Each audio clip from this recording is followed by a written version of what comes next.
Hello guys! Hello Sagittarius! Welcome dito sa aking channel. Kapalaran 888, welcome. Alamin natin kung anong messages, vibration, gabay energy para sa lahat. Ito ay general reading. Tingnan natin. Okay, Sagittarius, first card natin is Amethyst, revealing your true self. This card is pagiging totoo to sa sarili. Sinasabi ng barahan na hayaan natin ang ibang tao na makita kung ano yung talagang nasa sa loob mo. Be true to yourself, be authentic, 'di ba? Maging totoo ka daw, Sagittarius, sa kung ano yung talagang nararamdaman mo or kung ano ba talagang ugali mo.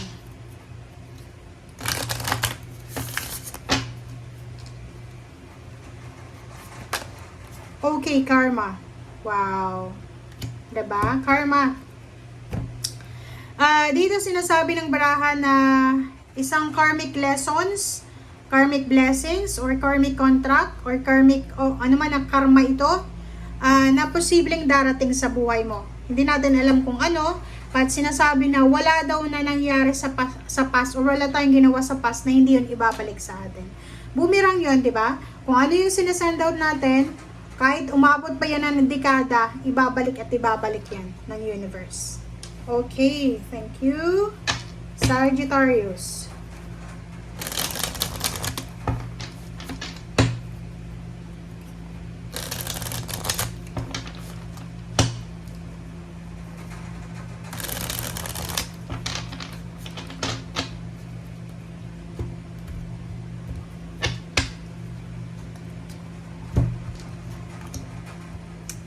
Okay, first two cards natin is Two of Cups and Seven of Swords. Nako, kakaloka to.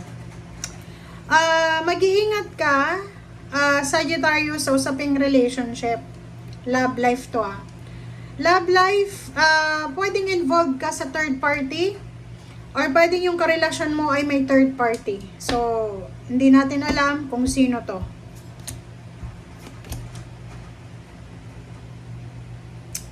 Okay.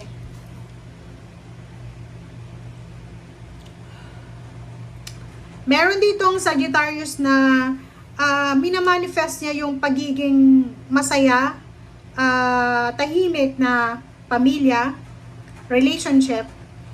Pero, isang pangyayari ang posibleng maging dahilan or maging rason para i-give up niya yung peace and harmony sa relationship. Pwedeng third party. Di natin alam. Oh, 'di ba? So kung yung iba sa inyo may problema sa intimate relationship, yung iba sobrang swerte. Bakit? Kasi tingnan mo naman 'to. Wheel of Fortune tsaka Eight of Pentacles. Sa usaping trabaho, business, pagkakakitaan, tangible material things, pwedeng loto or kung ano pa man, sobra kang magiging blessed. Okay? Yung Wheel of Fortune is iikot yan, di ba? Minsan nasa ilalim, minsan nasa ibabaw.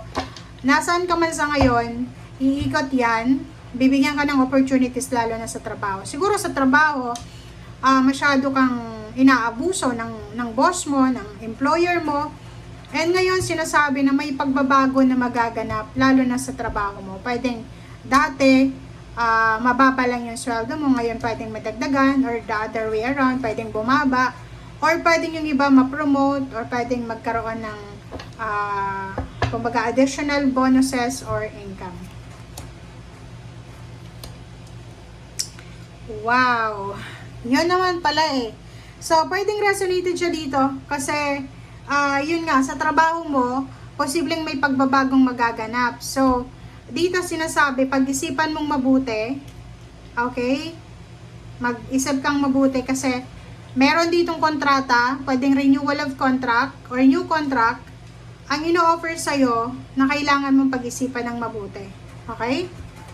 Next card natin is King of Wands, Knight of Wands, sorry.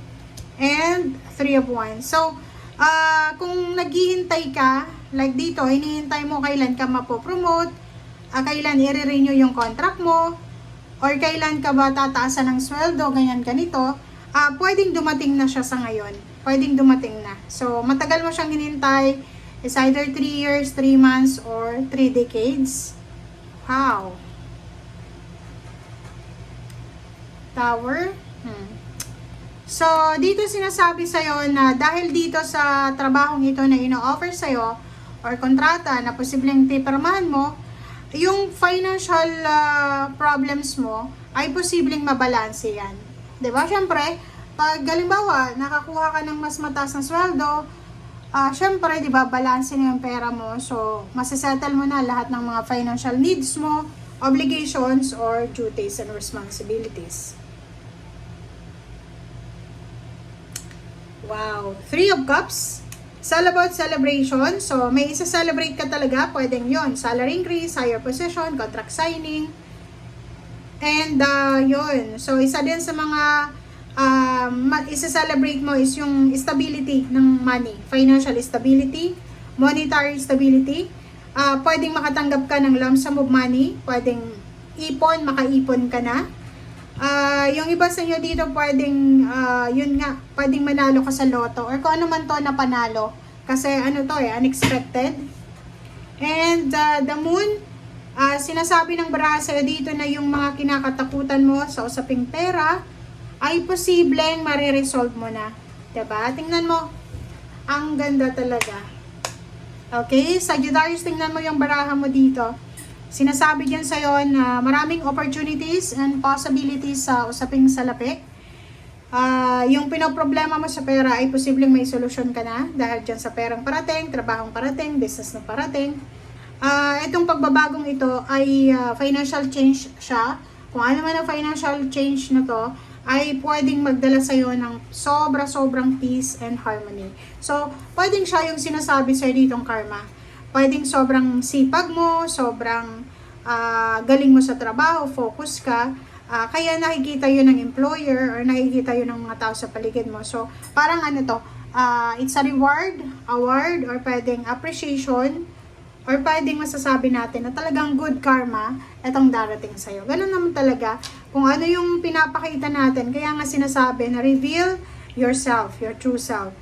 Kung ano yung emotion mo, yun yung ipakita mo. Para hindi ka nagpi-please ng mga tao. Kasi pag hindi mo pinakita yung totoong ikaw yung mahihirapan yan. Okay? Ikaw yung mahihirapan na magtago ng nararamdaman mo. Okay? So, yung overall natin, sinasabi sa'yo dito sa Sagittarius na financially, you will have the freedom, you will have the stability, security, abundance, and prosperity. Thank you guys for watching. Bye!